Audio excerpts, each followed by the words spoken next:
As he moved toward the fresh corpse on the obsidian slab, Dementhus felt flowing from his outstretched hands the power of necromancy.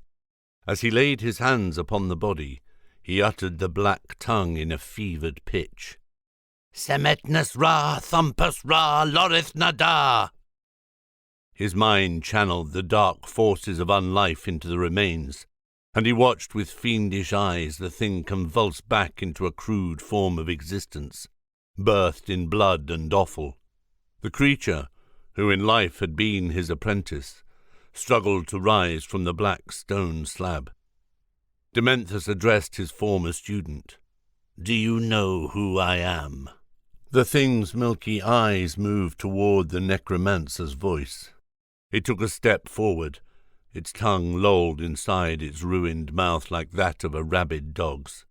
It spoke, and the voice that emerged was that of a whisper. "My master."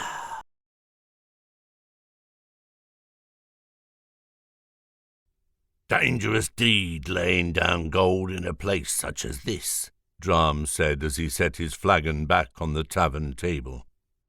Halfway through draining the beer from his mug, a single talon bounced and banged on the worn wood of the rude table. It was a long bar of gold as thick and as long as a man's index finger. A precious thing, it shimmered in the light of a single tallow candle. Finally coming to rest on the worn and stained wood of the table, it lay exposed to the ready glare of greedy eyes. Dram's cautious stare briefly fixed on the golden token, and then quickly scanned the room. Extending his hand, he reached out and covered his prize before scooping it under his palm. "Perhaps you should check if it is truly gold," said Halcedric, his keen grey eyes fixed on the older man. Prognosis Day. Gerald. Rich's father sat on a patio chair and looked across the lawn at the newly pruned Banksia rose. His ears were full of gurgles. He felt he was under water half the time with all the gulping and swirling in his head. All he heard was a booming series of vowels while people moved their mouths and flapped their lips at him. Tinnitus, the doctor had said. Not cancer. He'd have felt a damn fool if he'd got cancer at the same time as his son.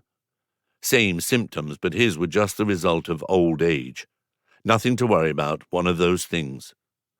Gerald didn't tell the doctor there were voices in the gurgles, though. He didn't want to admit to the nonsense that came burbling up from the depths.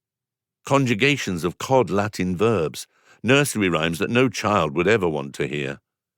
The doctor gave him a nasal spray, said it would help with... What was it? With... The damn word wouldn't come. "A question of indirect digestion," a voice in his ears said now. He swallowed hard, attempting to adjust the pressure. He was damned if he was going to use the spray anyway. He wasn't the sort of man who stuck things up his nose and wiggled them. Congestion, that was the word. The spray would help with congestion.